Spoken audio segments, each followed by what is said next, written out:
അസ്സലാമു അലൈക്കും. മക്കയിൽ നിന്ന് 1480 കിലോമീറ്ററുകൾ അകലെ ജെറുസലേമിലെ മസ്ജിദുൽ അഖ്സ.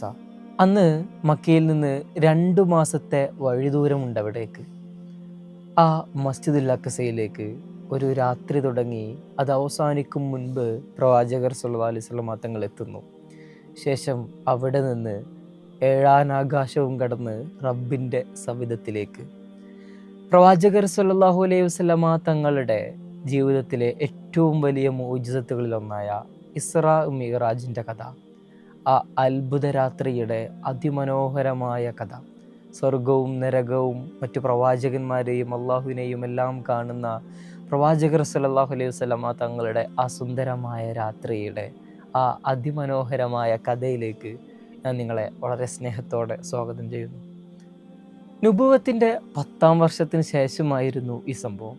വേദനകളിലൂടെ കടന്നു പോകുന്ന പ്രവാചകർ സല്ലല്ലാഹു അലൈഹി വസല്ലമ തങ്ങളുടെ ജീവിതം, അതിൽ ഉപരോധവും അത്രയും പ്രിയപ്പെട്ട അബൂ ത്വാലിബിൻ്റെയും ഖദീജ ബീവിയുടെ അടക്കമുള്ള വിയോഗങ്ങളും എല്ലാം അവസാനിപ്പിച്ച് മറ്റൊരു പ്രദേശം തേടി പോയ ത്വാഇഫിൽ നിന്നേറ്റ അത്രയും വേദനിപ്പിക്കുന്ന മുറിവുകളും തുടങ്ങി വേദനകളിലൂടെ കടന്നു പോകുന്ന പ്രവാചകർ സല്ലല്ലാഹു അലൈഹി വസല്ലമ തങ്ങളുടെ ജീവിതത്തിൽ ആ കാലയളവിൽ മുഴുവനും പ്രവാചകൻ ക്ഷമിച്ച ആ വലിയ പാഠങ്ങൾക്കും ആ വലിയ ക്ഷമയുടെ വിജയമായിട്ട് അല്ലാഹു സുബ്ഹാനഹു വ തആല പ്രവാചകർ സല്ലല്ലാഹു അലൈഹി വസല്ലമ തങ്ങളെ ഒരു യാത്രക്ക് വിളിക്കുകയാണ്.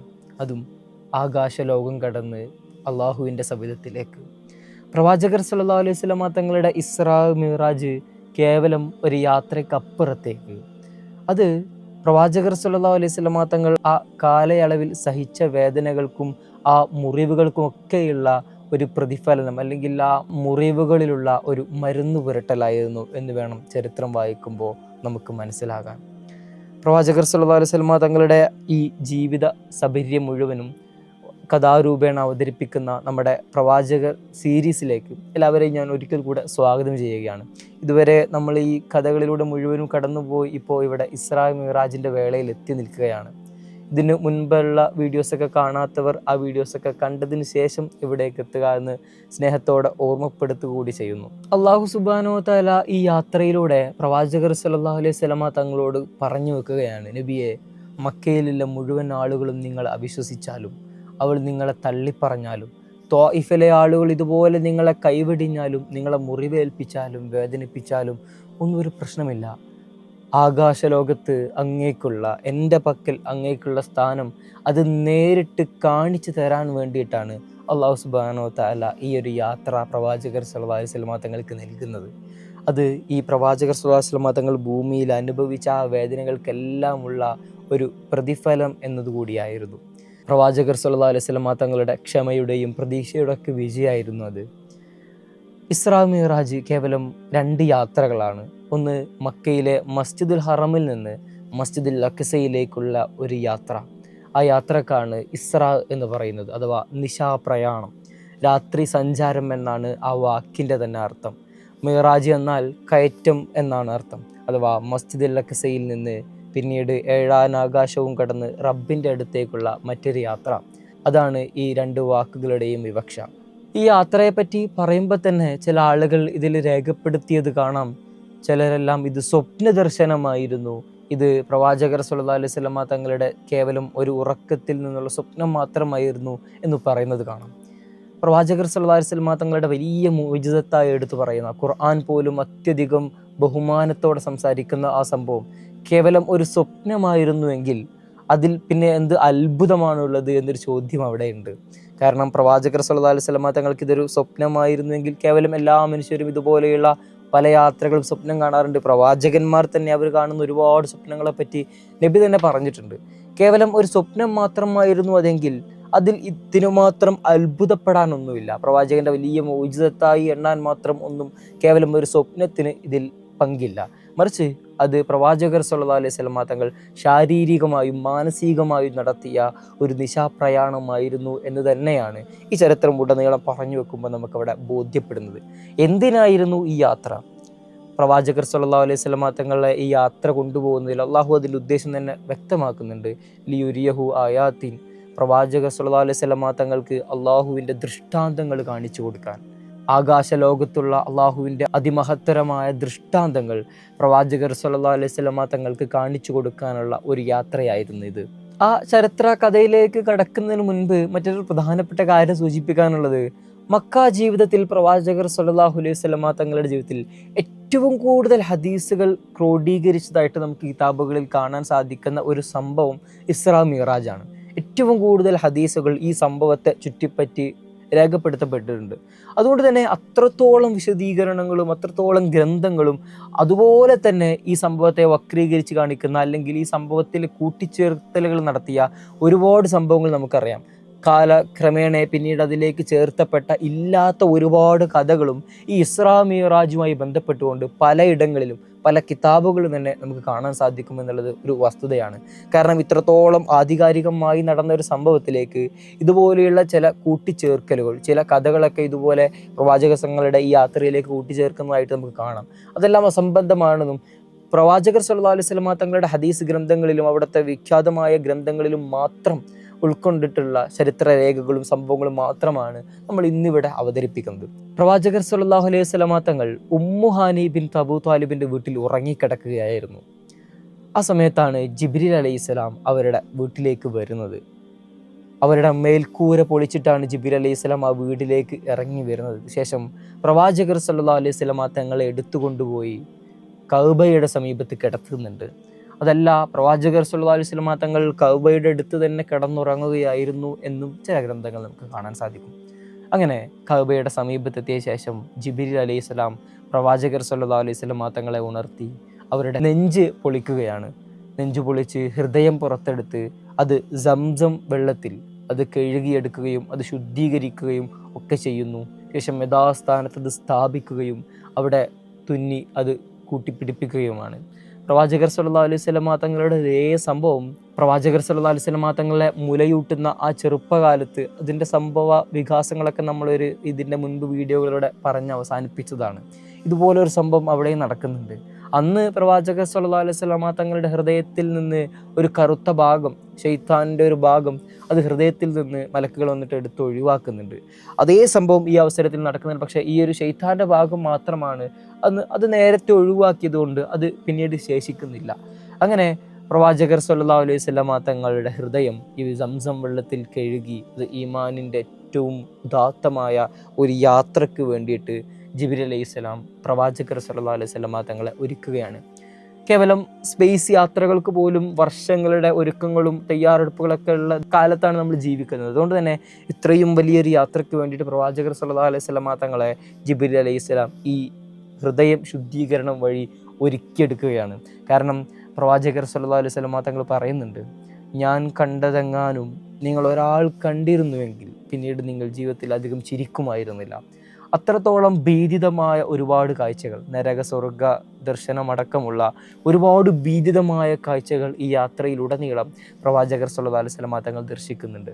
അതിനൊക്കെ വേണ്ടിയിട്ട് ഈ യാത്രയ്ക്ക് മുന്നേ പ്രവാചകർ സല്ലല്ലാഹു അലൈഹി വസല്ലമ തങ്ങളുടെ ഹൃദയം ശുദ്ധീകരിക്കുകയായിരുന്നു ജിബ്രീൽ അലൈഹിസ്സലാം. അങ്ങനെ ഈ ഹൃദയ ശുദ്ധീകരണത്തിന് ശേഷം ജിബ്രീൽ അലൈഹിസ്സലാം അവരുടെ യാത്രയ്ക്ക് വേണ്ടിയിട്ടുള്ള ആ വാഹനത്തെ കൊണ്ടുവരികയാണ്. ബുറാഖ് എന്ന പദത്തിൻ്റെ അർത്ഥം മിന്നൽ എന്നാണ്, പ്രകാശം എന്നൊക്കെയാണ്. കഴുതയേക്കാൾ വലിപ്പമുള്ള, കോവർ കഴുതയേക്കാൾ ചെറുപ്പമായ അത്രയും വലിപ്പമുള്ള ഒരു മൃഗം. ഈ മൃഗത്തിനെ ഇവിടെ ഉപയോഗിക്കുമ്പോൾ തന്നെ ഇതൊരു സ്വപ്നമല്ല എന്നതിലേക്കുള്ള തെളിവുകളൊക്കെ ഇത് നൽകുന്നുണ്ട്. കേവലം ഒരു സ്വപ്ന ദർശനമാണെങ്കിൽ ഇവിടെ ഒരു മീഡിയത്തിൻ്റെ, ഒരു വാഹനത്തിൻ്റെ ഉപയോഗം അവിടെ ഇല്ല. അങ്ങനെ ആ ബുറാക്കിനെ ഒരുക്കുന്നുണ്ട്. ഹദീസുകൾ നമുക്ക് കാണാം, കടിഞ്ഞാണിട്ട് ജീനെ അണിയിച്ച രൂപത്തിലായിരുന്നു ആ മൃഗത്തെ ഇവിടേക്ക് കൊണ്ടുവന്നിരുന്നത്. ഈ മൃഗത്തിൻ്റെ പേരിൽ നമ്മൾ പറഞ്ഞു ഒരുപാട് അസംബന്ധമായ കഥകൾ ഇതിലേക്ക് കൂട്ടിച്ചേർക്കുന്നുണ്ടെന്ന്. പലതരത്തിൽ ഈ ജീവിയെ വർണ്ണിക്കുന്ന അല്ലെങ്കിൽ ആ ജീവിയുടെ രൂപസാദൃശ്യങ്ങളെ പറയുന്ന ഒരുപാട് തെറ്റായ കഥകളൊക്കെ ഈ സംഭവമായിട്ട് കൂട്ടിച്ചേർക്കുന്നുണ്ട്. അതൊക്കെ ഇല്ലാത്തതാണ് എന്നത് മാത്രമാണ് ഞാൻ ഈ അവസരത്തിൽ സൂചിപ്പിക്കുന്നത്. അങ്ങനെ പ്രവാചകർ സല്ലല്ലാഹു അലൈഹി വസല്ലമ തങ്ങളും ജിബ്രീൽ അലൈഹിസ്സലാമും ഈ ബുറാഖ് എന്ന വാഹനത്തിൻ്റെ സമീപത്തേക്ക് എത്തുകയാണ്. പ്രവാചകർ സല്ലല്ലാഹു അലൈഹി വസല്ലമ തങ്ങൾ ആ ജീവിയുടെ മേലിലേക്ക് കയറുമ്പോൾ ആ ജീവി ഒന്ന് കുടയുന്നുണ്ട്. ആ സമയത്ത് ജിബ്രീൽ അലൈഹിസ്സലാം പറയുന്നു, എന്താണ് ബുറാഖ് നീ ചെയ്യുന്നത്? പ്രവാചകൻ മുഹമ്മദ് സല്ലല്ലാഹു അലൈഹി വസല്ലമ തങ്ങളാണ് നിൻ്റെ അടുത്തേക്ക്, നിൻ്റെ മേലിലേക്ക് കയറാൻ വരുന്നത്, അതുകൊണ്ട് നീ അടങ്ങിയിരിക്കണം എന്ന് പറയുന്നു. ആ സമയത്ത് പിന്നീട് ആ മൃഗം ശാന്തനാവുന്നുണ്ട്. ജിബ്രീൽ അലൈഹിസ്സലാം ഒരു വാക്കുകൂടെ കൂട്ടിച്ചേർക്കുന്നുണ്ട്, നിന്റെ മേൽ സഞ്ചരിച്ചതിൽ ഏറ്റവും ഉത്കൃഷ്ടനായ മനുഷ്യനാണ് ഇന്ന് നിന്റെ സമീപത്തേക്ക് വന്നിരിക്കുന്നത്. ആ ഒരു വാക്യത്തിലൂടെ തന്നെ നമുക്ക് മനസ്സിലാകാം, മുൻപുണ്ടായിരുന്ന പ്രവാചകന്മാരൊക്കെ ഈ അവസരങ്ങളിൽ ഇതുപോലെ ഈ ബുറാക്കിന് അവരുടെ ജീവിതത്തിൽ യാത്രകൾക്ക് വേണ്ടിയിട്ട് ഉപയോഗിച്ചിട്ടുണ്ട് എന്നുള്ളത്. അങ്ങനെ അവരുടെ യാത്ര ആരംഭിക്കുകയാണ്. ബുറാക്കിൻ്റെ വിശേഷതകൾ നമ്മൾ പറഞ്ഞു. അതിൻ്റെ അർത്ഥം തന്നെ മിന്നൽ പ്രകാശം എന്നൊക്കെയാണ്. പ്രകാശ രശ്മികൾക്കാണ്, അല്ലെങ്കിൽ പ്രകാശത്തിനാണ് ഏറ്റവും കൂടുതൽ കിലോമീറ്ററുകൾ ഒരു നിമിഷം ഏറ്റവും വേഗത്തിൽ സഞ്ചരിക്കുന്ന വസ്തു എന്നുള്ളത് പ്രകാശമാണ്. അതുകൊണ്ട് തന്നെ കണ്ണെത്തുന്ന ദൂരത്ത് അതിൻ്റെ കാലെത്തുന്നു എന്നാണ് പ്രവാചകർ സല്ലല്ലാഹു അലൈഹി വസല്ലമ തങ്ങൾ അതിനെ വിശേഷിപ്പിച്ചത്. അത്രയും വേഗതയിൽ സഞ്ചരിക്കുന്ന ഒരു മൃഗം. പ്രവാചകർ സല്ലല്ലാഹു അലൈഹി വസല്ലമ തങ്ങളും ജിബ്രീൽ അലൈഹി സ്വലാമും ആദ്യമായിട്ട് മസ്ജിദുൽ അഖ്സയിലേക്ക് ആ വാഹനപ്പുറത്ത് പോവുകയാണ്. പ്രവാചകൻ ആ വഴിയിൽ കണ്ട ഒരു കാഴ്ച പറയുന്നുണ്ട്, മൂസാ നബി അലൈഹി സ്വലാമിനെയാണ്. ഒരു ചുവന്ന മണൽ കുന്നിന് മുകളിലാണ് മൂസാ നബി അലൈഹി സ്വലാമിൻ്റെ ഖബർ എന്ന് പ്രവാചകൻ പറയുന്നുണ്ട്. ശേഷം ഒരു ഹദീസിലും ഇതേ സന്ദർഭത്തെ വിശദീകരിക്കുന്നതായിട്ട് നമുക്ക് കാണാം. ഖബറിൽ മൂസാ നബി അലൈഹി സ്വലാം നിസ്കരിച്ചുകൊണ്ടിരിക്കുന്നു എന്നാണ് പ്രവാചകൻ പറഞ്ഞത്. അങ്ങനെ അവർ ഈ മൂസാ നബി അലൈഹി സ്വലാമിൻ്റെ ഖബറൊക്കെ കണ്ടതിന് ശേഷം ഇങ്ങനെ മസ്ജിദുൽ അഖ്സയിലേക്ക് എത്തുകയാണ്. പ്രവാചകർ സല്ലല്ലാഹു അലൈഹി വസല്ലം തങ്ങളുടെ ജീവിതത്തിൽ ആദ്യമായിട്ടാണ് മസ്ജിദുൽ അഖ്സ കാണുന്നത്. അത്രയും പരിശുദ്ധമായ ഒരു ഗേഹം. കാരണം അള്ളാഹു സുബ്ഹാനഹു വ തആല ഭൂമിയിലേക്ക് അയച്ച അധിക പ്രവാചകന്മാരും അവർ മസ്ജിദുൽ അഖ്സയുമായിട്ട് ബന്ധപ്പെട്ട് കിടക്കുന്നു എന്നുള്ളതാണ്. ഒരുപാട് പ്രവാചകന്മാർ അവിടേക്ക് വരുന്നുണ്ട്. ഒരുപാട് പ്രവാചകന്മാരുടെ ഖബർ നിലകൊള്ളുന്നതും ഈ മസ്ജിദുൽ അഖ്സയുടെ സമീപ പ്രദേശങ്ങളിലാണ്. അതുകൊണ്ട് തന്നെയാണ് ബാറക്നാ ഹൗലഹു എന്ന് അള്ളാഹു സുബ്ഹാനഹു വ തആല ഖുർആനിലൂടെ പ്രത്യേകം എടുത്തുദ്ധരിക്കുന്നത്. അത്രത്തോളം ശ്രേഷ്ഠമായ പരിശുദ്ധിയാണ് മസ്ജിദുൽ അഖ്സക്ക് അള്ളാഹുവും ഇസ്ലാമൊക്കെ കൽപ്പിക്കുന്നത്. അങ്ങനെ പ്രവാചകർ സല്ലല്ലാഹു അലൈഹി വസല്ലം തങ്ങളും ജിബ്രീൽ അലൈഹിസ്സലാമും മസ്ജിദുൽ അഖ്സയിൽ ചെന്നിറങ്ങുന്നു. അവരുടെ വാഹനത്തെ അവിടെ ഒരു കല്ലിൽ കെട്ടിയിടുന്നു, ബുറാക്കിനെ. ശേഷം പ്രവാചകർ സല്ലല്ലാഹു അലൈഹി വസല്ലം തങ്ങൾ മസ്ജിദുൽ അഖ്സയിലേക്ക് കയറി അവിടെ 2 റക്അത്ത് നിസ്കരിക്കുന്നുണ്ട്. പ്രവാചകർ സല്ലല്ലാഹു അലൈഹി വസല്ലം തങ്ങൾ തൻ്റെ നിസ്കാര ശേഷം തിരിഞ്ഞ് പിറകിലേക്ക് നോക്കുമ്പോൾ ഇന്നേ വരെ ലോകത്തിലേക്ക് അയക്കപ്പെട്ട മുഴുവൻ പ്രവാചകന്മാരും അവിടെ സമ്മേളിച്ചതായിട്ട് പ്രവാചകർ സല്ലല്ലാഹു അലൈഹി വസല്ലം തങ്ങൾ കാണുന്നുണ്ട്. ഹദീസുകൾ നമുക്ക് കാണാം, 1,25,000 പ്രവാചകന്മാരാണ് ഇന്നേ വരെ ലോകത്തിലേക്ക് അയക്കപ്പെട്ടത്. അങ്ങനെ പ്രവാചകർ സല്ലല്ലാഹു അലൈഹി വസല്ലം തങ്ങൾ അവിടേക്ക് വരുന്നുണ്ട്, അവരുമായിട്ട് സംസാരിക്കുന്നുണ്ട്. അങ്ങനെ നിസ്കാരത്തിൻ്റെ സമയമായപ്പോൾ ജിബ്രീൽ അലൈഹിസ്സലാം വന്നുകൊണ്ട് പ്രവാചകർ സല്ലല്ലാഹു അലൈഹി വസല്ലം തങ്ങളോട് പറയുന്നു, നിങ്ങൾ ഇമാമ് നിൽക്കണം. അങ്ങനെ എല്ലാ പ്രവാചകന്മാർക്കും ഇമാമായി പ്രവാചകർ സല്ലല്ലാഹു അലൈഹി വസല്ലം തങ്ങൾ അവിടെ ഇമാമ് നിന്നുകൊണ്ട് ആ നിസ്കാരം നിർവഹിക്കുകയാണ്. ഈ ഒരു നിസ്കാരം തന്നെ നമുക്ക് ഒരുപാട് പാഠങ്ങൾ പകർന്നു നൽകുന്നുണ്ട്. സയ്യിദുൽ അംബിയ ആയ പ്രവാചകർ സല്ലല്ലാഹു അലൈഹി വസല്ലം തങ്ങളാണ് തൻ്റെ മുൻപ് വന്ന എല്ലാ പ്രവാചകന്മാർക്കും ഇമാമായി അവിടെ നിസ്കരിക്കുന്നത്. എല്ലാ പ്രവാചകന്മാരും ഒരേ ആദർശത്തിൻ്റെ പുറത്താണ് അയക്കപ്പെട്ടത് എന്നും ഈ ഒരു സംഭവത്തിലൂടെ നമുക്ക് മനസ്സിലാക്കി തരുന്നുണ്ട്. അങ്ങനെ നിസ്കാര ശേഷം പ്രവാചകർ സല്ലല്ലാഹു അലൈഹി വസല്ലം തങ്ങൾ മസ്ജിദ് അഖ്സയ്ക്ക് പുറത്തിറങ്ങുന്നു. ആ സമയത്ത് പ്രവാചകന് അതികഠിനമായ ദാഹം അനുഭവപ്പെടുകയാണ്. ജിബ്രീൽ അലൈഹി ഇസ്ലാമിനോട് പറയുന്നു. ശേഷം അദ്ദേഹം 2 പാത്രങ്ങളിലായിട്ട്, ഒരു പാത്രത്തിൽ മദ്യവും മറ്റൊരു പാത്രത്തിൽ പാലുമായിട്ടാണ് ജിബ്രീൽ അലൈഹി സ്വലാം പ്രവാചകൻ്റെ അടുത്തേക്ക് വരുന്നത്. ആ സമയത്ത് പ്രവാചകർ സല്ലല്ലാഹു അലൈഹി വസല്ലം തങ്ങൾ പാല് തിരഞ്ഞെടുക്കുന്നു. ആ സമയത്ത് ജിബ്രീൽ പറഞ്ഞു, നിങ്ങൾ അത്യുഗ്രമായ ശ്രേഷ്ഠമായ പാനീയമാണ് തിരഞ്ഞെടുത്തിരിക്കുന്നത്. നിങ്ങൾ ഫിത്രത്താണ് തിരഞ്ഞെടുത്തിരിക്കുന്നത്. ശുദ്ധ പ്രകൃതി പാലിനെ വിശേഷിപ്പിക്കുകയും അതിൻ്റെ ഗുണങ്ങളൊക്കെ പറഞ്ഞു കൊടുക്കുകയൊക്കെ ചെയ്യുന്നുണ്ട്. അക്കാലത്ത് മദ്യം നിരോധിക്കപ്പെട്ടിട്ടില്ല. മദീനയിലേക്ക് എത്തിയതിന് ശേഷമാണ് മദ്യം ഹറാമാക്കിയ ആയത്തൊക്കെ ഇറങ്ങിയിട്ടുള്ളത്. എന്നിട്ട് പോലും പ്രവാചകർ സല്ലല്ലാഹു അലൈഹി വസല്ലം തങ്ങൾ അവിടെ ആ പാല് തിരഞ്ഞെടുക്കുകയും ചെയ്യുന്നുണ്ട്.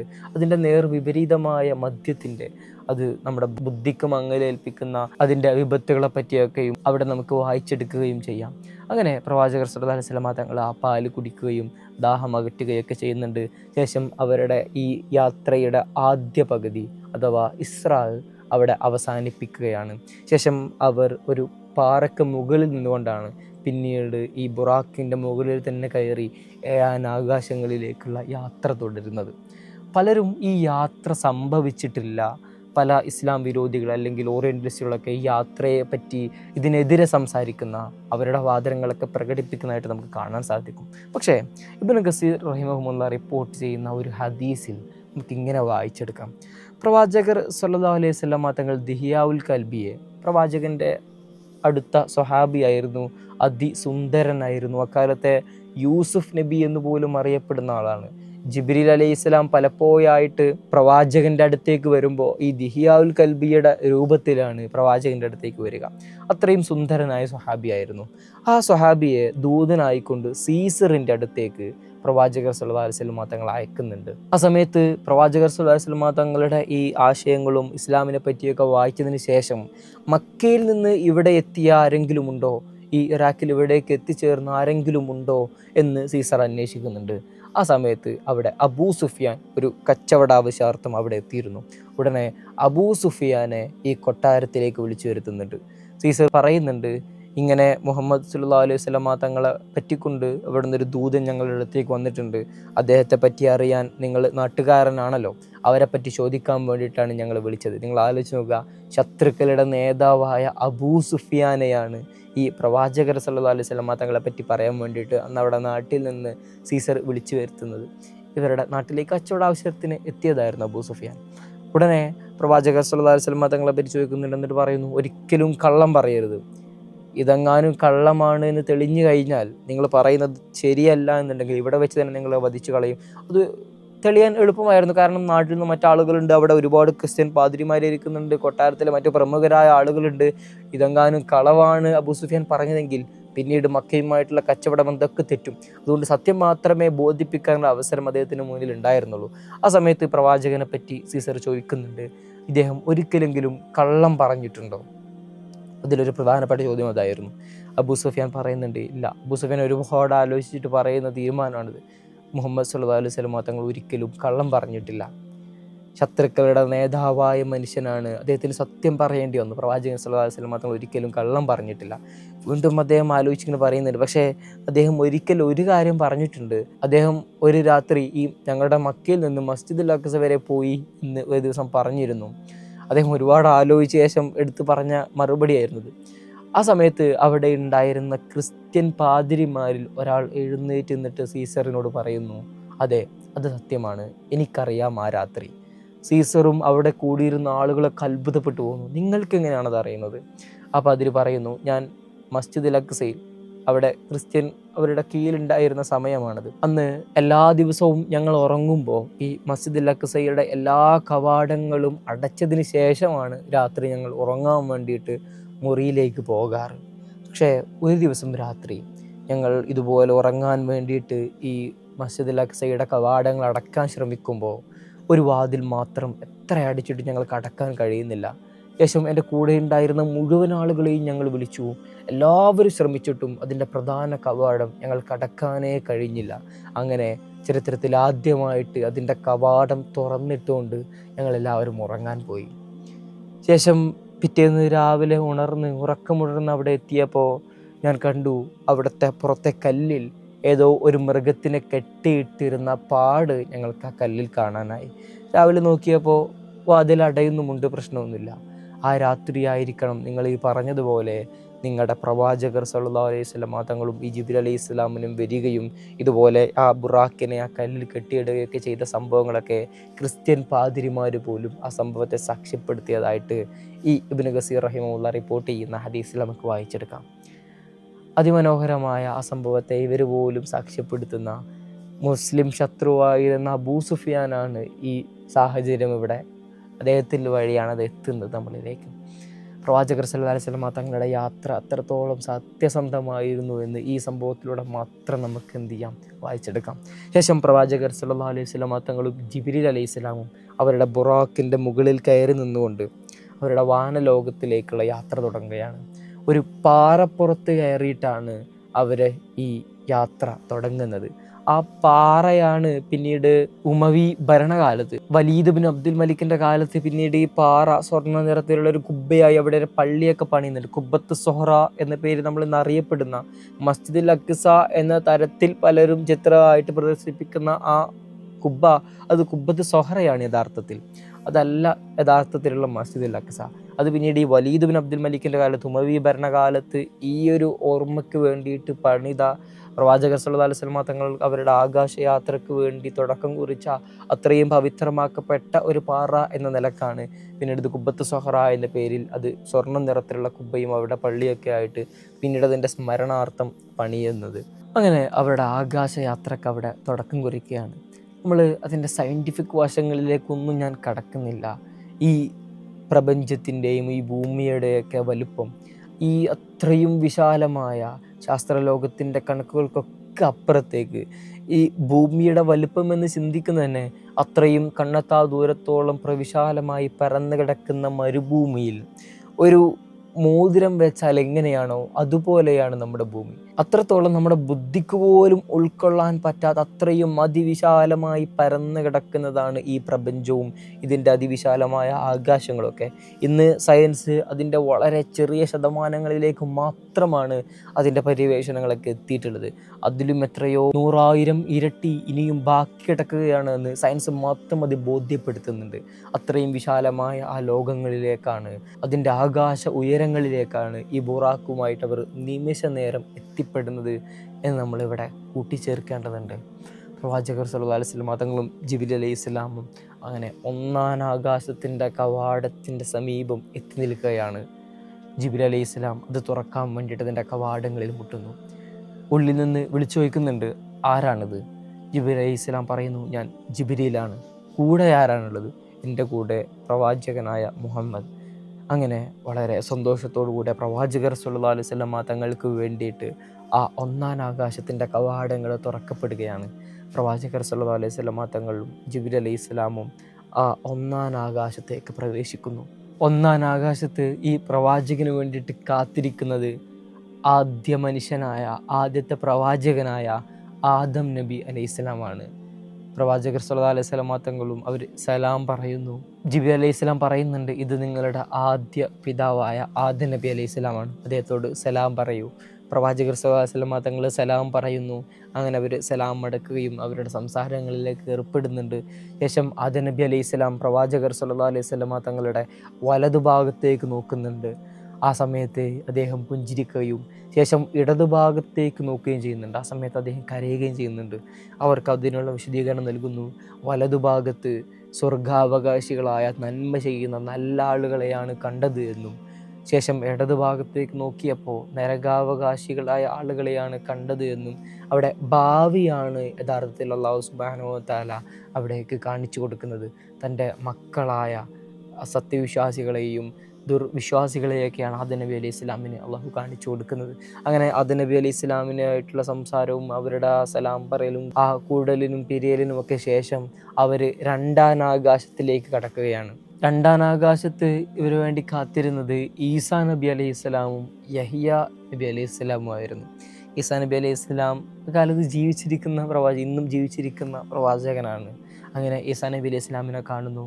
ഈസാ നബി അലൈഹി ഇസ്ലാമിനെ പറ്റി പ്രവാചകൻ പറയുന്നുണ്ട്, ഒത്ത ശരീരമുള്ള, ഒത്ത ഉയരമുള്ള, ചുവപ്പും വെള്ളയും നിറം കലർന്ന, തോളറ്റം താഴ്ന്നു നിൽക്കുന്ന അത്രയും മുടിയുള്ള, ആ മുടിയിൽ നിന്ന് വെള്ളം ഇങ്ങനെ പവിഴമണികൾ പോലെ ഉറ്റി വീഴുകയാണ്. പ്രവാചകൻ പറയുന്നുണ്ട്, കുളിപ്പുരയിൽ നിന്ന് വരുന്നത് പോലെ അങ്ങനെ അത് ആ മുടികളുടെ ഇഴകളിൽ നിന്നും വെള്ളം ഉറ്റി വീഴുന്നുണ്ട്. അങ്ങനെയായിരുന്നു ഈസാ നബി അലൈഹി സ്വലാമിന്. പ്രവാചകൻ ഒരു വാക്ക് കൂടെ അവിടെ കൂട്ടിച്ചേർക്കുന്നുണ്ട്, ഉർവത്ത് ബിൻ മസ്ഊദ് സഖഫിയെ പോലെ എന്നാണ് പ്രവാചകർ സല്ലല്ലാഹു അലൈഹി വസല്ലം തങ്ങൾ സ്വഹാബത്തിന് പറഞ്ഞു കൊടുക്കുന്നത്. അവർക്ക് അന്ന് കണ്ടു പരിചയമുള്ള ഒരു മനുഷ്യനെയാണ് പ്രവാചകർ സല്ലല്ലാഹു അലൈഹി വസല്ലം തങ്ങൾ അവർക്ക് പരിചയപ്പെടുത്തി കൊടുക്കുന്നത്. ഖിയാമത്ത് നാളിൻ്റെ അടയാളങ്ങളിൽ എണ്ണുന്ന ആ അവസരത്തിലും ഈസാ നബി അലൈഹി സ്വലാം ഇറങ്ങി വരുമ്പോൾ ഈസാ നബി അലൈഹി സ്വലാമിനെ തിരിച്ചറിയാൻ വേണ്ടിയിട്ടുള്ള ഒരു അടയാളങ്ങളായിട്ട് കൂടിയാണ് പ്രവാചകർ സല്ലല്ലാഹു അലൈഹി വസല്ലം തങ്ങൾ ഈ അടയാളങ്ങളെയൊക്കെ സ്വഹാബത്തിന് പരിചയപ്പെടുത്തി കൊടുക്കുന്നത്. അങ്ങനെ അവർ രണ്ടാം ആകാശത്തു നിന്നും ഈസാ നബി അലൈഹി സ്വലാമിനെയും യഹിയ നബിയെയും ഒക്കെ കാണുകയും സലാം പറയുകയും സംസാരങ്ങൾക്ക് ശേഷം അവർ മൂന്നാം ആകാശത്തേക്ക് കടക്കുകയാണ്. മൂന്നാം ആകാശത്ത് പ്രവാചകർ സല്ലല്ലാഹു അലൈഹി വസല്ലം തങ്ങളെ വേണ്ടി കാത്തിരിക്കുന്നത് യൂസുഫ് നബി അലൈഹി സ്വലാം ആണ്. ആ വേളയിലാണ് പ്രവാചകൻ പറയുന്നത്, മുഴുവൻ സൗന്ദര്യത്തിൻ്റെയും പകുതി അത് യൂസുഫ് നബി അലൈഹി സ്വലാമിന് നൽകിയതുപോലെ എനിക്ക് തോന്നി. അത്രയും സൗന്ദര്യമുള്ള പ്രവാചകനായിരുന്നു യൂസുഫ് നബി അലൈഹി സ്വലാം. ആ യൂസുഫ് നബി അലൈഹി സ്വലാമിൻ്റെ ചരിത്രത്തിൽ നമ്മളത് വ്യക്തമായിട്ട് കാണുന്നുണ്ട്. ഈ സുലൈഹ ബീവി അവിടെ ഉണ്ടായിരുന്ന സ്ത്രീകളെ കൊട്ടാരത്തിലേക്ക് വിളിക്കുകയും അവരുടെ കയ്യിലൊരു ആപ്പിള് മുറിക്കാൻ കൊടുക്കുകയും യൂസുഫ് നബി അലൈഹി സ്വലാം അതിലെ കടന്നു പോവുകയും അവരവരുടെ വിരൽ മുറിക്കുന്ന സംഭവമൊക്കെ നമുക്ക് വളരെ സുപരിചിതമാണ്. ആ സമയത്ത് ആ സ്ത്രീകൾ പറയുന്നുണ്ട്, ഇത് മനുഷ്യനല്ല, ഇത് മലക്കാണ്. അത്രയും സൗന്ദര്യ പൂർത്തീകരണത്തിൻ്റെ ഏറ്റവും ഉദാത്തമായ മനുഷ്യനായിരുന്നു യൂസുഫ് നബി അലൈഹി സ്വലാം. അത്രയും സൗന്ദര്യമുള്ള മനുഷ്യൻ. ആ കാരണങ്ങൾ കൊണ്ട് തന്നെയാണ് പ്രവാചകർ സല്ലല്ലാഹു അലൈഹി വസല്ലം തങ്ങളും യൂസഫ് നബി അലൈഹി ഇസ്ലാമിനെ അക്കാലത്ത് നേരിട്ട് ആദ്യമായിട്ട് കാണുകയാണ്. അവർ പറയുന്നത് സൗന്ദര്യത്തിൻ്റെ പകുതി അത് യൂസഫ് നബി അലൈഹി ഇസ്ലാമിന് അള്ളാഹു നൽകിയിരിക്കുന്നു എന്ന്. അങ്ങനെ അവരുടെ ശേഷം 4-ാം ആകാശത്തേക്ക് കടക്കുകയാണ്. അവിടെ ഇദ്രീസ് നബിയെയാണ് പ്രവാചകർ സല്ലല്ലാഹു അലൈഹി വസല്ലം തങ്ങൾ കാണുന്നത്. ശേഷം 5-ാം ആകാശത്തിലേക്ക് വരുമ്പോൾ അവിടെ ഹാറൂൻ നബിയെയും 6-ാം ആകാശത്തിലേക്ക് എത്തുമ്പോൾ മൂസാ നബി അലൈഹി ഇസ്ലാമിനെയുമാണ് പ്രവാചകർ സല്ലല്ലാഹു അലൈഹി വസല്ലം തങ്ങൾ കാണുന്നത്. മൂസാ നബി അലൈഹി ഇസ്ലാമിനെ കാണുന്നു, സംസാരങ്ങളിലൊക്കെ ഏർപ്പെടുന്നുണ്ട്. മൂസാ നബി അലൈഹി ഇസ്ലാമിനെ പറ്റി പ്രവാചകൻ സഹാബത്തിന് പറഞ്ഞു കൊടുക്കുന്നുണ്ട്. അദ്ദേഹം ഷനൂവ, യമനിലെ ഷനൂവ ഗോത്രത്തിലെ ഒരാളെപ്പോലെ എന്നാണ് സഹാബത്തിന് പരിചയപ്പെടുത്തി കൊടുക്കുന്നത്. ആ സമയത്ത് മൂസാ നബി അലൈഹി ഇസ്ലാം പ്രവാചകനെ കാണുമ്പോൾ കരയുകയാണ്. ആ സമയത്ത് എന്തിനാണ് എന്ന് ചോദിക്കുമ്പോൾ മൂസാ നബി അലൈഹി ഇസ്ലാം പറയുന്നുണ്ട്, ചെറുപ്പക്കാരനായ ഒരാൾ പ്രവാചകനായിട്ട് വരും, അദ്ദേഹത്തിന് എൻ്റെ ഉമ്മത്തിനേക്കാൾ സന്മാർഗികളായ ആളുകൾ അദ്ദേഹത്തിൻ്റെ ഉമ്മത്തിലുണ്ടാവും എന്ന ഒരു പോസിറ്റീവായിട്ടുള്ള പ്രവാചകർ സല്ലല്ലാഹു അലൈഹി വസല്ലം തങ്ങളുടെ ഉമ്മത്തിൽ നിന്ന് ഏറ്റവും കൂടുതൽ ആളുകൾ സ്വർഗത്തിൽ പ്രവേശിക്കുമെന്ന ആ സന്തോഷം ഒരു പോസിറ്റീവായിട്ടുള്ള ഒരു അസൂയായിട്ടാണ് മൂസാ നബി അലൈഹി സ്വലാം അവിടെ കാണുകയും അത് കരയുകയും ചെയ്യുന്നുണ്ട്. ഒരു ഇതിനെ ചേർത്ത് വായിക്കുന്ന ഒരു ഹദീസിൽ നമുക്ക് കാണാം, അത് മിറാജിൻ്റെ വേളയിലാണ് എന്നും പല പണ്ഡിതന്മാരും പറയുന്നുണ്ട്. പ്രവാചകർ സല്ലല്ലാഹു അലൈഹി വസല്ലം തങ്ങളുടെ മുന്നിലേക്ക് ഒരുപാട് ആൾക്കൂട്ടം വരുന്നുണ്ട്. അപ്പോൾ ഇത് ഇന്ന പ്രവാചകനാണെന്ന് പറയുന്നു. അങ്ങനെ ഓരോരുത്തരായിട്ട് ഓരോ ജനസമൂഹത്തെയും പ്രവാചകന് മുന്നിൽ കാണിച്ചു കൊടുക്കുന്നുണ്ട്. ചില പ്രവാചകന്മാരുടെ കൂടെ ആരുമില്ല, വിശ്വാസികളായിട്ട് ആരുമില്ല. ചില ആളുകളുടെ കൂടെ 1-2 ഒക്കെ ആളുകളേ ഉള്ളൂ. ശേഷം ഒരു വലിയ സമൂഹത്തെ, ചക്രവാളം മുഴുവനും മൂടുന്ന ഒരു വലിയ സമൂഹത്തെ പ്രവാചകന് മുന്നിൽ കാണിച്ചു കൊടുക്കുന്നുണ്ട്. ആ സമയത്ത് പ്രവാചകൻ വിചാരിക്കുന്നുണ്ട്, ഇത് എൻ്റെ ഉമ്മത്തായിരുന്നെങ്കിൽ എന്ന്. ആ സമയത്ത് ജിബ്രീൽ പറഞ്ഞു കൊടുക്കുന്നു, അല്ല, ഇത് മൂസാ നബി അലൈഹി സ്വലാമിൻ്റെ ഉമ്മത്താണ്. അത്രയും വിശ്വാസികൾ മൂസാ നബി അലൈഹി സ്വലാമിൻ്റെ കൂടെയുണ്ട്. ശേഷം ഒരു വലിയ, നേരത്തെ കണ്ടതിലും വലിയ ഒരു ഉമ്മത്തിനെ പ്രവാചകന് മുന്നിൽ കാണിച്ചു കൊടുക്കുന്നു. എന്നിട്ട് ജിബ്രീൽ അലൈഹി സ്വലാം പറയുന്നു, ഇതാണ് താങ്കളുടെ ഉമ്മത്ത്. അങ്ങനെ അത്രയും വലിയ സമൂഹത്തെയാണ് പ്രവാചകർ സല്ലല്ലാഹു അലൈഹി വസല്ലം തങ്ങൾക്ക് സന്മാർഗികളായിട്ട് ലഭിക്കുന്നത്. അതുകൊണ്ട് തന്നെ ആ ഒരു പോസിറ്റീവായിട്ടുള്ള അസൂയയാണ് ഒരു കരച്ചിലിൻ്റെ രൂപത്തിൽ മൂസാ നബി അലൈഹി സ്വലാം പ്രവാചകനോട് പറയുന്നത്.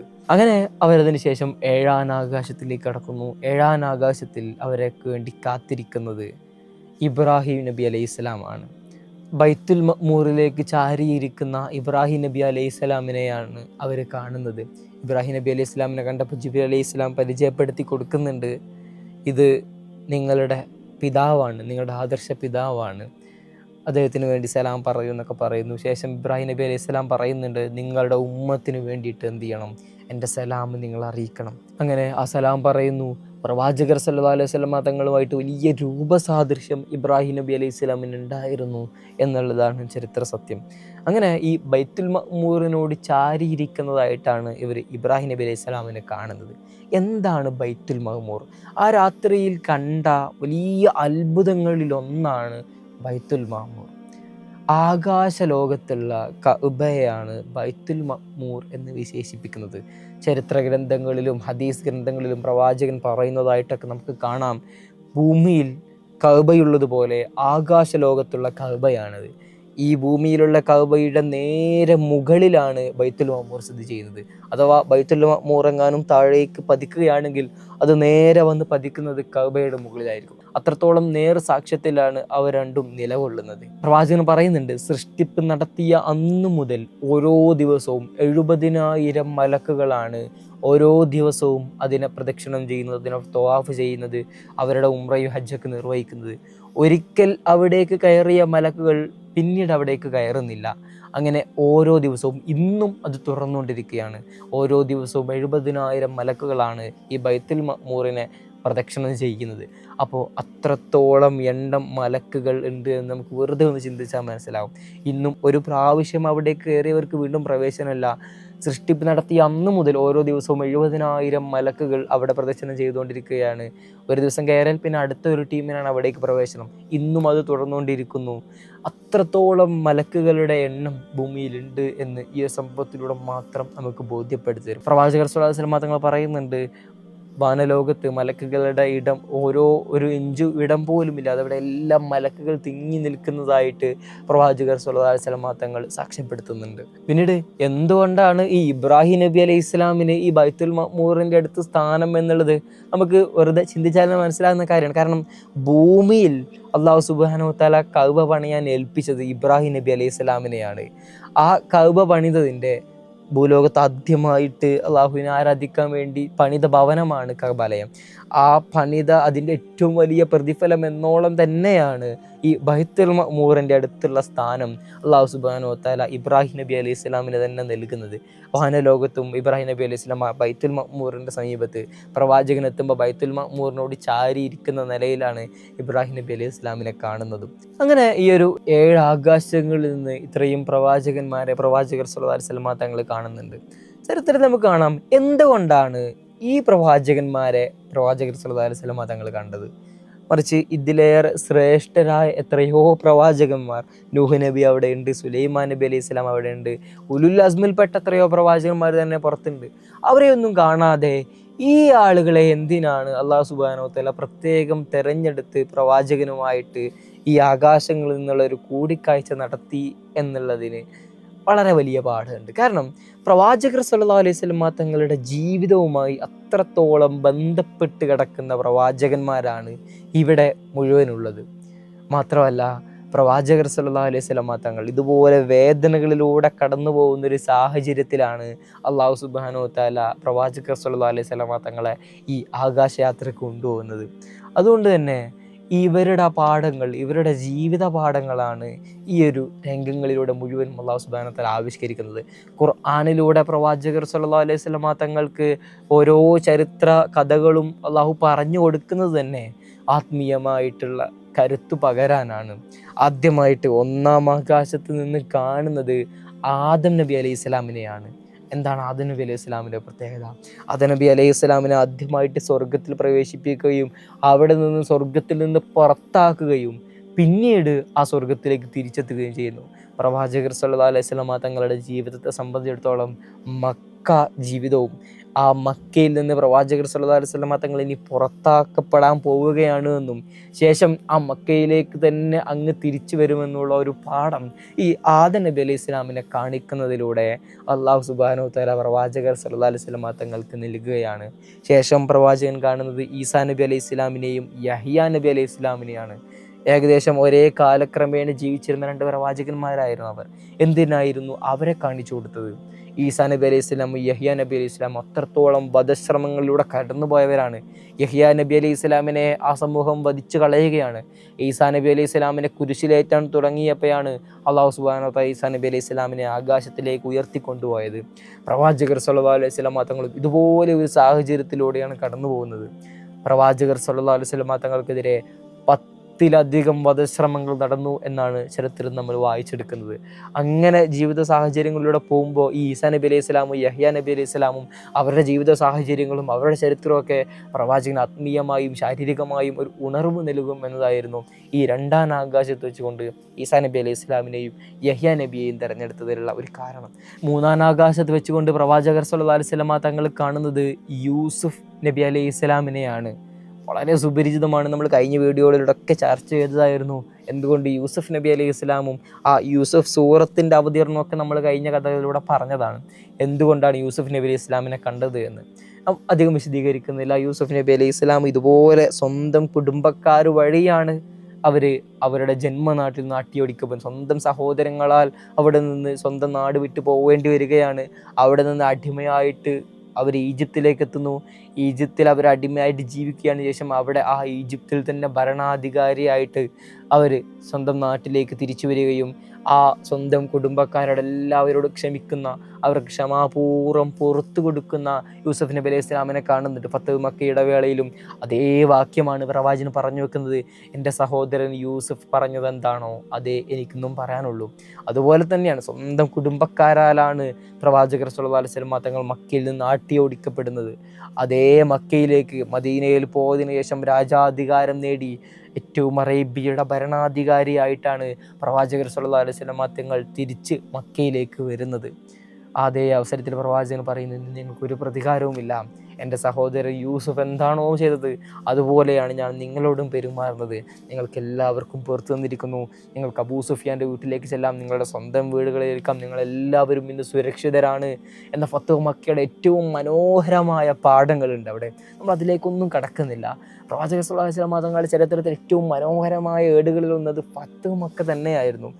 ആട്ടിയോടിച്ച പട്ടിണിക്കിട്ട അതേ മനുഷ്യരുടെ ഇടയിലേക്ക് വരുമ്പോൾ ഖുറൈശികൾ മുഴുവനും തങ്ങളെ ഇന്ന് പ്രവാചകനും സഹാബത്തും വധിച്ചു കളയുമെന്ന് ഉറപ്പിച്ച് തീരുമാനിച്ച് നിൽക്കുമ്പോഴാണ് പ്രവാചകർ സ്വല്ലല്ലാഹു അലൈഹി വസല്ലം തങ്ങളെല്ലാം നേടി അവിടേക്ക് തിരിച്ചു വരുന്നത്. പട്ടിണിക്കിട്ട ക്രൂരമായി പീഡിപ്പിച്ച തെരുവിലൂടെ വലിച്ചിഴച്ച അടിമകളുടെ വേദനകൾ ഇന്നും ആ സ്വഹാബത്തിൻ്റെ കാതുകളിലുണ്ട്.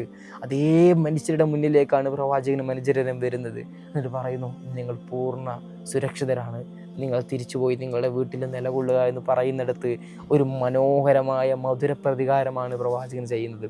ഫത്ഹു മക്ക മനോഹരമായ വേളയാണ്. അവിടേക്കൊക്കെ നമ്മുടെ ഈ സീറ, നമ്മുടെ ഈ ചരിത്ര യാത്ര അവിടേക്ക് എത്തുന്നുണ്ട്. യാത്രയിൽ നിങ്ങൾ എത്രത്തോളം കൂടെ നിൽക്കുക എന്നുകൂടെ ഞാൻ ഈ അവസരത്തിൽ ഓർമ്മപ്പെടുത്തുന്നു. അങ്ങനെ പിന്നീട് ഇവർ ഈ 4-ാം ആകാശ യാത്രയിൽ അവർ കണ്ടുമുട്ടുന്നത് ഇദ്രീസ് നബി അലൈഹി സ്വലാമിനെയാണ്. ഖുർആനിൽ അത്രത്തോളം സുപരിചിതനല്ലാത്ത ജീവിത സാഹചര്യങ്ങൾ പോലും നമുക്ക് പരിചിതമല്ലാത്തൊരു പ്രവാചകനാണ് ഇദ്രീസ് നബി അലൈഹി സ്വലാം. സത്യത്തിൽ എന്തായിരുന്നു ഇദ്രീസ് നബി അലൈഹി സ്വലാമിൻ്റെ ചരിത്രം എന്ന് പോലും നമുക്ക് അത്ര സുപരിചിതമായിട്ടോ ദീർഘമായിട്ടോ പരിചയം പോലുമില്ല. ഖുർആനിൽ 1-2 സ്ഥലത്ത് മാത്രമാണ് അദ്ദേഹത്തിനെ പരാമർശിക്കുന്നത് പോലും. അത് ഒന്ന് ഈ അവസരത്തിലാണ് അദ്ദേഹത്തെ അള്ളാഹു സുബ്ഹാനഹു വതആല വാനലോകത്ത് വെച്ചിട്ടാണ് മരിപ്പിക്കുന്നത്. വറഫഅനാഹു മക്കാനൻ അലിയ എന്ന് സൂചിപ്പിക്കുന്നത് ഇദ്രീസ് നബി അലൈഹി സ്വലാമിനെയാണ്.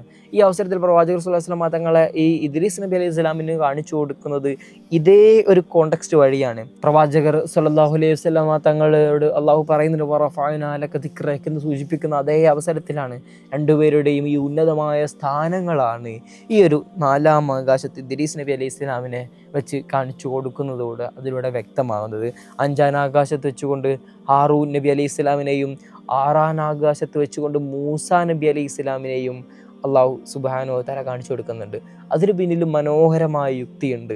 മൂസാ നബി അലൈഹി സ്വലാം പ്രവാചകനായി വന്നതിന് ശേഷം അള്ളാഹുവിനോട് പറയുന്നുണ്ട്, എനിക്കെൻ്റെ വസീറായിട്ട്, എൻ്റെ കൂടെ സഹായിയായിട്ട് എൻ്റെ സഹോദരനായ ഹാറൂനെ നീ പ്രവാചകനാക്കി എൻ്റെ കൂടെ അയക്കണമേ എന്നാണ് മൂസാ നബി അലൈഹി സ്വലാം പ്രാർത്ഥിക്കുന്നത്. ഉടനെ ആ പ്രാർത്ഥന സ്വീകരിക്കുകയും ഹാറൂൻ അലൈഹിസ്സലാമിനെ നബിയായിട്ട് മൂസ നബിയുടെ കൂടെ അയക്കുകയും ചെയ്യുന്നുണ്ട്. അതുപോലെ പ്രവാചകർ സ്വല്ലല്ലാഹു അലൈഹി വസല്ലമ തങ്ങളുടെ ഒരു വസീറായിരുന്നു അബൂബക്കറും ഉമർ തങ്ങളും ഒക്കെ എൻ്റെ വസീറാണ് എന്ന് പലതവണ പ്രവാചകൻ സാക്ഷ്യപ്പെടുത്തുന്നുണ്ട്. ഒരിക്കൽ അലി റളിയല്ലാഹു അൻഹുവിനോടും ഇതുപോലെ നിങ്ങൾ എൻ്റെ വസീറാണെന്ന് പറയുന്നുണ്ട്. അങ്ങനെ പ്രവാചകർ സ്വല്ലല്ലാഹു അലൈഹി വസല്ലമ തങ്ങൾക്ക് വസീറായിട്ട് അവർ കൂടെ നിൽക്കുന്നുണ്ട്. അതിന് ഏറ്റവും വലിയ സാദൃശ്യം എന്നുള്ളത് ഇവർ ബനൂ ഇസ്രായേലിലേക്ക് അയക്കപ്പെട്ട സമൂഹമായിരുന്നു. ബനൂ ഇസ്രായേലികളും നമ്മളും വളരെ സാദൃശ്യപ്പെട്ട് കിടക്കുന്ന ഒരുപാട് സംഭവങ്ങൾ പ്രവാചകർ സ്വല്ലല്ലാഹു അലൈഹി വസല്ലം തങ്ങൾ തന്നെ അവിടുത്തെ ഹദീസിലൂടെ ഇങ്ങനെ സൂചിപ്പിക്കുന്നതായിട്ട് കാണാം. മാത്രമല്ല മൂസാ നബി അലൈഹി സ്വലാമും പ്രവാചകർ സ്വല്ലല്ലാഹു അലൈഹി വസല്ലം തങ്ങളും അവർ രണ്ടുപേരും അള്ളാഹുവിനോട് സംസാരിച്ച ഒരേ ഒരു പ്രവാചകന്മാരാണ്. കലീമുല്ലാഹി എന്നാണ് മൂസാ നബി അലൈഹി സ്വലാമിനെ തന്നെ അറിയപ്പെടുന്നത്. ആ പർവ്വതത്തിൽ വെച്ചുകൊണ്ട് മൂസാ നബി അലൈഹി സ്വലാം അള്ളാഹു സംസാരിക്കുന്നുണ്ട് നേരിട്ട്. അതുപോലെ പ്രവാചകർ സ്വല്ലല്ലാഹു അലൈഹി വസല്ലം തങ്ങൾ ഈ മിഅ്റാജ് വേളയിലും സംസാരിക്കുന്നുണ്ട്. നമ്മൾ അവിടേക്ക് വരുന്നു.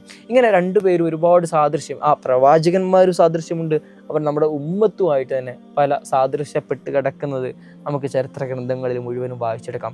അതുതന്നെയായിരുന്നു ഈ 5-6 ആകാശങ്ങളിൽ വെച്ചുകൊണ്ട് ഹാറൂൻ നബിയെയും മൂസാ നബി അലൈഹി സ്വലാമിനെയും കാണുന്നതിൻ്റെ പിന്നിലുള്ള യുക്തി.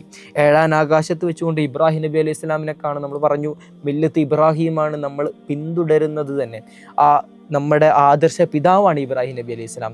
മാത്രമല്ല അദ്ദേഹം കഅബ പണിതു. അതുകൊണ്ട് തന്നെ ആ കഅബയിൽ നിന്ന് സംരക്ഷകരായിട്ടുള്ളത് ഈ പ്രവാചകർ സ്വല്ലല്ലാഹു അലൈഹി വസല്ലം തങ്ങൾ അവരുടെ ഖുറൈശി സമൂഹമൊക്കെയാണ്.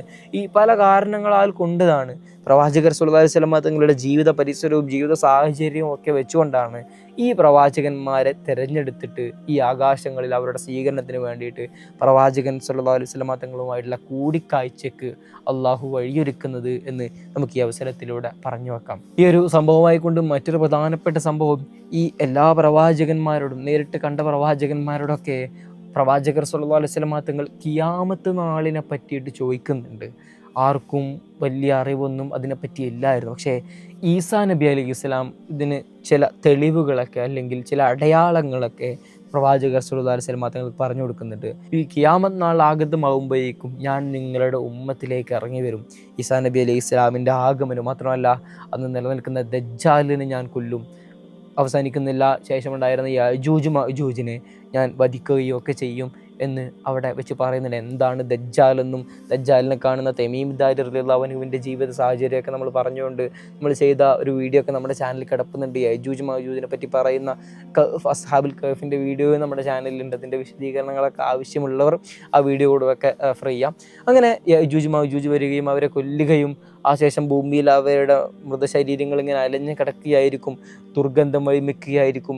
ശേഷം അള്ളാഹു സുബ്ഹാനഹു വ തആലയോട് ഞാൻ വീണ്ടും പ്രാർത്ഥിക്കുമെന്നും ആ സമയത്ത് അള്ളാഹു ചില പക്ഷികളായിരിക്കും ഈ ഭൂമിയെ അവരുടെ മൃതശരീരങ്ങൾ മുഴുവനും കൊത്തിക്കൊണ്ടുപോകും.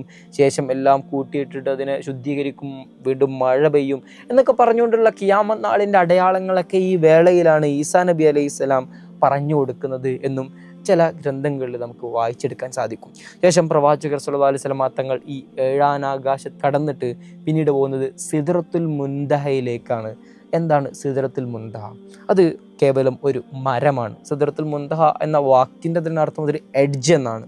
ശേഷം ആ സിദ്റത്തുൽ മുൻതഹയ്ക്ക് ശേഷം പിന്നീട് അള്ളാഹുവിൻ്റെ അർശാണ്.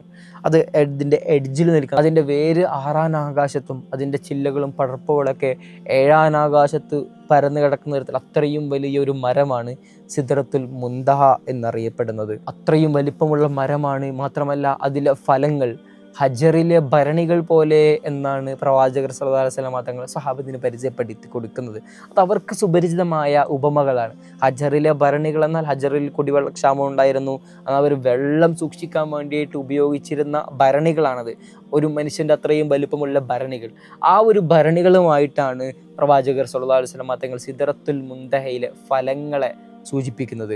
മാത്രമല്ല അതിൽ സുഗന്ധം ഇങ്ങനെ അടിച്ചു വീശിക്കൊണ്ടിരിക്കുകയാണ് അതിൻ്റെ സമീപത്തെത്തിയപ്പോൾ. അത്രയും സുഗന്ധപൂരിതമായ ഇടമായിരുന്നു അത്. മാത്രമല്ല അതിൻ്റെ ഇലകൾ ആനയുടെ ചെവി പോലെ അത്രയും വലുതാണ് എന്ന്.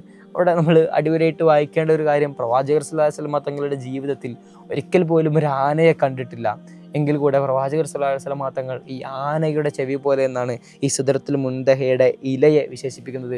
അതിൻ്റെ നിറത്തിനെ പറ്റി പ്രവാചകൻ പറയുന്നുണ്ട്, എനിക്കത് വിവരിക്കാനാവില്ല, ഒരു മനുഷ്യനും അത് വിവരിക്കാനാവില്ല.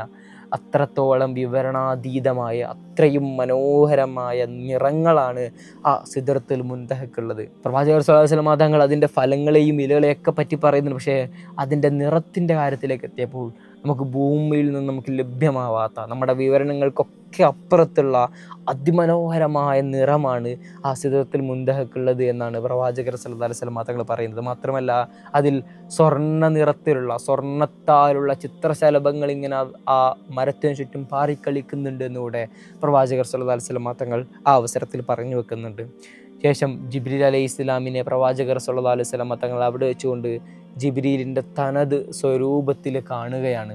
നമ്മൾ ഈ സീരീസിൻ്റെ തുടക്കത്തിൽ തന്നെ പറഞ്ഞിട്ടുണ്ട്, ജിബ്രീൽ അലൈഹിസ്സലാമിനെ രണ്ട് പ്രാവശ്യമാണ് പ്രവാചകർ സ്വല്ലല്ലാഹു അലൈഹി വസല്ലം തങ്ങൾ ജിബ്രീൽ അലൈഹിസ്സലാമിൻ്റെ യഥാർത്ഥ രൂപത്തിൽ കണ്ടിട്ടുള്ളത്. പലപ്പോഴും ജിബ്രീൽ അലൈഹിസ്സലാം പ്രവാചകൻ്റെ അടുത്തേക്ക് വരുന്നത് മറ്റ് പലരുടെയും രൂപം, നമ്മൾ പറഞ്ഞു ദഹിയാൽ കൽബിയുടെ രൂപത്തിൽ വരുന്നത് പറഞ്ഞു, മറ്റു പല സ്വഹാബികളുടെയും രൂപത്തിൽ വരുന്നത് പറഞ്ഞു. ജിബ്രീൽ അലൈഹിസ്സലാം രണ്ട് അവസരത്തിലാണ് തൻ്റെ തനി സ്വരൂപത്തിൽ പ്രവാചകൻ്റെ അടുത്തേക്ക് വന്നിട്ടുള്ളത്. അത് ഒന്ന് ആദ്യകാലത്ത് വഹയുമായി വരുന്ന യാ അയ്യുഹൽ മുദ്ദസ്സിർ എന്ന് ആയത്ത് ഇറക്കുന്ന സമയത്ത് പ്രവാചകൻ ചക്രവാളം മുഴുവനും മൂടുന്ന അവസരത്തിൽ ജിബ്രീൽ അലൈഹിസ്സലാമിനെ കണ്ടിട്ടുണ്ട്. രണ്ടാമത്തെ അവസരത്തിൽ ഈ സിദ്റത്തുൽ മുൻതഹയുടെ സമീപത്ത് വെച്ചുകൊണ്ട് ഈ മിറാജിൻ്റെ വേളയിലാണ് കാണുന്നത്. അത് പറയുന്നുണ്ട് 600 ചിറകുകളുള്ള പച്ച നിറത്തിലുള്ള 600 ചിറകുകൾ ജിബ്രീൽ അലൈഹിസ്സലാമിനുണ്ട്. അതിൽ നിന്ന് മുത്തും പവിഴവും ഇങ്ങനെ ആ ചിറകുകളിൽ നിന്ന് വീഴുന്നുണ്ട്. മാത്രമല്ല ചക്രവാളങ്ങൾ മുഴുവനും മൂടുന്ന അത്രയും വലുപ്പവും ജിബ്രീൽ അലൈഹിസ്സലാമിനുണ്ട്. അങ്ങനെ രണ്ട് അവസരത്തിൽ പ്രവാചകർ സ്വല്ലല്ലാഹു അലൈഹി വസല്ലം തങ്ങൾ ജിബ്രീൽ അലൈഹിസ്സലാമിനെ കാണുന്നു. അവസാനിക്കുന്നില്ല, ഈ സിദ്റത്തുൽ മുൻതഹയുടെ സമീപത്ത് വെച്ചുകൊണ്ട് ഇവർ 4 നദികളെ പ്രവാചകർ സ്വല്ലല്ലാഹു അലൈഹി വസല്ലം തങ്ങൾ കാണുന്നുണ്ട്. 4 നദികളിൽ 2 നദികൾ പ്രത്യക്ഷത്തിലും 2 നദികൾ മറക്കപ്പെട്ടതായിട്ടാണ് കാണുന്നത്. ആ പ്രത്യക്ഷപ്പെട്ട് കാണുന്ന നദികൾ എന്നുള്ളത് ഒന്ന് നൈൽ നദിയും ഒന്ന് യൂഫ്രട്ടീസ് നദിയുമാണ്. അഥവാ മനുഷ്യനാഗരികതയുടെ ഉൽപ്പത്തി തുടങ്ങുന്നത് ഈ നദിക്കരയിലാണ് എന്ന് സോഷ്യൽ നമ്മൾ ഒരുപാട് പഠിക്കുന്ന ടോപ്പിക്കാണ് നമ്മുടെ. ആ ഒരു നദികളാണ് അവർ കാണുന്നത്. മറക്കപ്പെട്ട നദി എന്നുള്ളത് അത് സ്വർഗത്തിൽ നിന്നുള്ള സൽസബീലും കൗസർ നദികളൊക്കെയാണ്. പ്രവാചകർ സ്വല്ലല്ലാഹു അലൈഹി വസല്ലം തങ്ങളുടെ പറയുന്നുണ്ട്, ഈ കൗസറിനെ പ്രവാചകർ സ്വല്ലല്ലാഹു അലൈഹി വസല്ലം തങ്ങൾക്ക് നൽകിയ ഹൗലാണത്. അതിൽ നക്ഷത്ര സമാനമായ പാത്രങ്ങളുണ്ട് എന്നും സ്വർഗാവകാശികൾക്ക് അത് ദാഹം തിരുവോളം കുടിക്കാമെന്നും ഒരു തവണ അത് കുടിച്ചു കഴിഞ്ഞാൽ പിന്നെ അവരുടെ ജീവിതത്തിൽ അവർ ദാഹം അനുഭവിക്കപ്പെടുകയില്ല എന്നുള്ളതൊക്കെ വിശേഷണങ്ങളൊക്കെ നമ്മൾ ഹദീസിൽ ഈ കൗസറിനെ സംബന്ധിച്ച് വായിക്കുന്നുണ്ട്. ഇങ്ങനെ പ്രവാചകർ സല്ലല്ലാഹു അലൈഹി വസല്ലമ തങ്ങൾ സിദ്റത്തുൽ മുൻതഹ കടന്നിട്ട് അള്ളാഹുവിലേക്ക് ഉള്ള ആ യാത്ര തുടങ്ങുകയാണ്. ജിബ്രീൽ അലൈഹിസ്സലാം അവിടെ എത്തിയപ്പോൾ പറഞ്ഞു, നബിയെ ഇനി അങ്ങ് പോയിക്കൊള്ളുക, എനിക്ക് ഇനി വരാനുള്ള കൽപ്പനയില്ല. അങ്ങനെ സൃഷ്ടികളിൽ നിന്ന് ഒരാൾ പോലും ഇതുവരെ കാണാത്ത അള്ളാഹുവിൻ്റെ സന്നിധിയിലേക്ക് പ്രവാചകർ സല്ലല്ലാഹു അലൈഹി വസല്ലമ തങ്ങൾ കാലെടുത്ത് വെക്കുകയാണ്. നിങ്ങൾ ആലോചിച്ച് നോക്കുക, ജിബ്രീൽ അലൈഹി ഇസ്ലാമിന് പോലും കടക്കാൻ അനുവാദമില്ലാത്ത ആ അള്ളാഹുവിൻ്റെ സന്നിധിയിലേക്ക് പ്രവാചകർ സല്ലല്ലാഹു അലൈഹി വസല്ലമ തങ്ങൾ കാലെടുത്ത് വെക്കുകയാണ്. ആ മനോഹരമായ കഥയായിട്ട് നമുക്ക് അടുത്ത വീഡിയോയിലൂടെ കണ്ടുമുട്ടാം എന്ന് ഓർമ്മപ്പെടുത്തിക്കൊണ്ട് നമുക്ക് അവസാനിപ്പിക്കുന്നു. വാഹിറു ദഅ്വാനാ അൽഹംദുലില്ലാഹി റബ്ബിൽ ആലമീൻ. അസ്സലാമു അലൈക്കും വറഹ്മത്തുള്ളാഹി തആല വബറകാതുഹു.